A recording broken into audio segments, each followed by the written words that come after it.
សទីមេត្រីបាទនេះគឺជាការប្រកួតថ្ងៃបាយឆាកបាទរបស់ក្រុមជម្រើសជាតិកម្ពុជាអាយុក្រោម22ឆ្នាំបាទនៅក្នុងព្រឹត្តិការណ៍ AFF Under 22 LG Cup 2019បាទដែលកម្ពុជាយើងគឺជាម្ចាស់ផ្ទះគឺនៅកីឡាករបំរុងតែយ៉ាងណាក៏ដោយបាទយើងមិនបានឃើញពួកគាត់បានដល់ទាត់កម្ពុជាផងដែរចាប់បាទយើងមិនបានឃើញពួកគាត់បានដល់ទាត់កម្ពុជាផងដែរចាប់ផ្ដើមកែហើយបាទកែចេញពីចិញ្ចើមភ្នែកបាទចិញ្ចើមតែម្ដងបាទរបស់កីឡាករបាទគឺមេហួរយ៉ាងម៉េចទៅហើយបាទលេខ10គឺមេហួរបាទគេមេហួរអូបាទដូចជាបែកក្បាលហើយបាទលោកណាថាន់មានជាកដល់នៅបបពិសោធន៍បាទនៅគ្រប់ឈុតរបស់កម្ពុជាដួលមួយទៅហើយយ៉ាងម៉េចទៅហើយបាទ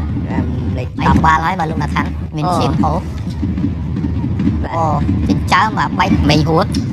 បាទកីឡាករមកពីក្លឹបស្វាយរៀងអូបងប្អូនទូត្រីជនអូយផ្ទះឆ្វេងមួយរវល់អួតឬកាមេរ៉ាបាទកម្ពុជាផ្ទះបានម្ដងតែបាំងនឹងបារ៉ាស់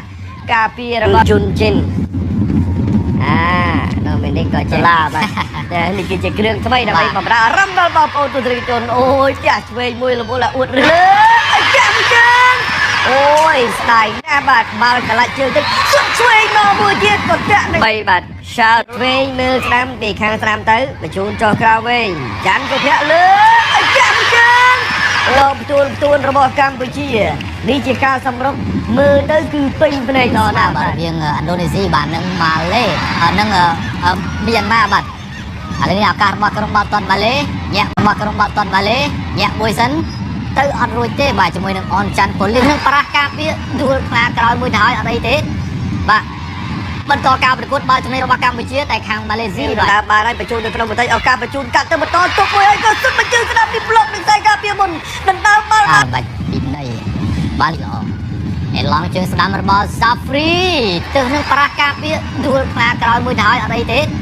បាទគៀកមែនតែនគៀកមែនតែនចុងក្រោយការសម្រេចចិត្តទាត់ចេញក្រៅលើកជើងឆ្វេងឡើងតែទូលខ្សែការពារតែទូលទៀតបន្តទៅណាកាត់ជើងឆ្វេងមកទៅលើត្បូងទីគៀបចេញទៅក្រៅបាត់ហើយអូយសម្រុកច្រើនពេកហើយគៀបចេញទៅក្រៅបាត់ហើយអូយសម្រុកច្រើនពេកហើយបាទខាងម៉ាឡេក៏ទទួលបានវិញស្លាយកាត់ត្រង់នេះដួលទៅហើយបាទអញ្ញាកណ្ដាលផ្លុំកញ្ចែពីនេះបាទគឺបាល់ហ្វូតរបស់កម្ពុជា free kick បានទៅខាងក្រុមម៉ាឡេស៊ីបាទស្លាយដួលត្រឡប់ច្រើនជុំទៅ1ស្លាយ2បាទ3បូកគឺ4កន្លះស្លាយនេះណាសិនបាទលើកជើងស្ដាំមកត្រង់នេះតែអ្នកចាំទីជួយបានទៅណាមិនទាន់ឆ្ងាយទេបាននៅសល់ខាងម៉ាឡេបាទអតយកបាល់ជាមួយនឹងកម្ពុជាជាអ្នកអតបានតែកញ្ចែទៅហើយបាទគឺពីនៃខាងម៉ាឡេស៊ីក្រុមម៉ាឡេស៊ីដកទ្រូងហើយក៏បោគឺថាអត់មានអ្នកណាមកបិទគាត់ទេបាទអត់មានអ្នកណាមកបិទគាត់ទេឥឡូវនេះចាប់ទាញបណ្ដាបាល់ទៅមុខឱកាសរបស់កម្ពុជាឬចុងម៉ោងវិញកាតលឿងមុននឹងបញ្ចប់វគ្គទី1ដល់លេខ19បាទលេខ19គឺការក្រូច Ice កុំភ្លេចពិនិត្យក្រោយកំប៉ុងឈ្នះទឹកប្រាក់ចាប់ពី$50 $100 $1000 $10,000 និងម៉ូតូ Honda Scoopy i 100គ្រឿងសរុបតង់ទី2ចាប់ផ្ដើមលេងហើយត្រឡប់ទៅវិញអូយជើងក្បាលមួយជើងបាទកាត់លឿងមួយបាទកាត់លឿង2ស្មើកាត់ក្រហមបាទកីឡាករលេខ19កាត់ទីវគ្គលឿងមួយបាទវគ្គទី1បានកាត់លឿងមួយវគ្គទី2បានកាត់លឿងមួយទៀតស្មើនឹងកាត់ក្រហមបាទលេខ19ម៉ូហាម៉ាត់មកទៀតសង្ឃឹមថាយើងនឹងបានរឿងល្អៗកើតឡើងបាទចឹងបងប្អូនយើងមកមើលម្ដងទៀតអូយលើកជើងខ្ពស់ណាស់បាទចំស្នៀតផ្ការបស់កាពីតានក្រុមច័ន្ទប៉ូលីន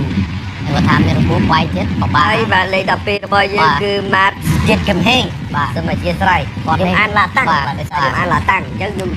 សម្រួលប្រកបក្រោយនេះទៅសេអក្សរខ្មែរមកទាំងអស់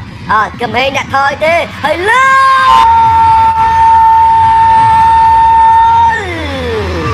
យុវជនកម្ពុជានោះមកហើយ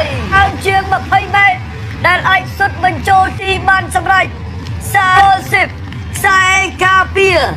លើកបាល់បានល្អមែនទែនយើងមើលគឹមហេងជាអ្នកដកថយរលចាំទីបានត្រឹមតែថយបុកមកគោលទីបាទគឺលេខ7បាទអាគីហ្វបឆោតបាទតាមបិទច្រើនសម្រាប់ខ្សែការពាររបស់កម្ពុជាបំផ្លងចូលដល់បាទ เอาการរបស់ក្រុមម៉ាឡេបាទគឺរំលងផុតទៅមួយលើកទៀតហើយបាទសម្រាប់ម៉ោងបន្ថែម5នាទីស៊ឺបារាំងទប់ស្វែងប្លុកដោយខ្សែការពារមកចេញល្អដូចគ្នាការពារបាល់បានបាទអញ្ញាកណ្ដាលវៀតណាមបាទទៅណែនាំបាទគ្រូវឹករបស់ក្រុមម៉ាឡេសិនបាទយ៉ាបាទមានការចាប់រំបាទចម្រុំចម្រាស់ចុងម៉ោងបន្តិចបន្តួចសង្ឃឹមថានឹងមិនមានអ្វីកើតឡើងទេបាទយុវជនយើងត្រូវចេះទប់ចិត្តបាទកុំប្រតិកម្មច្រើនគឺល្អបាទចាប់ផ្ដើមពីក្រុមថ្នាក់ដឹកនាំរបស់យុវជនម៉ាឡេបាទមិនដឹងជាគាត់មានកាយវិការឬក៏ផ្ដល់នៅការពមៀនហើយឥឡូវនេះគឺហៅកម្ពុជាមកផ្ដល់ការលើកមួយបាទគឺសុផាណាតដែលជាកីឡាករទៅកម្ពុជាកាត់លឿងមិនមែនរឿងល្អទេបាទបើសិនប្រកួតក្រោយកាត់លឿងទេគឺប្រកួតទី3ឲ្យបានលេងទេបាទឲ្យចៃដន្យលេងប្រកួតទី2កាត់លឿងអីចឹងទៅប៉ះពាល់ដល់ឈុតវាក់ខ្វែងកាត់លឿងទៀតស៊ឺបារាំងបាទកាត់លឿងដែរ3នាក់លេខ7អាគីហ្វរបស់ម៉ាឡេបាទកម្ពុជាបាន3ពិន្ទុឈរនៅលើពូលនៃការប្រកួតយុវជនអាយុក្រោម22ឆ្នាំដោយលទ្ធផលជាផ្លូវការគឺ1-0រ៉ូស៊ីបគឺជាអ្នកសុទ្ធបញ្ចូលទី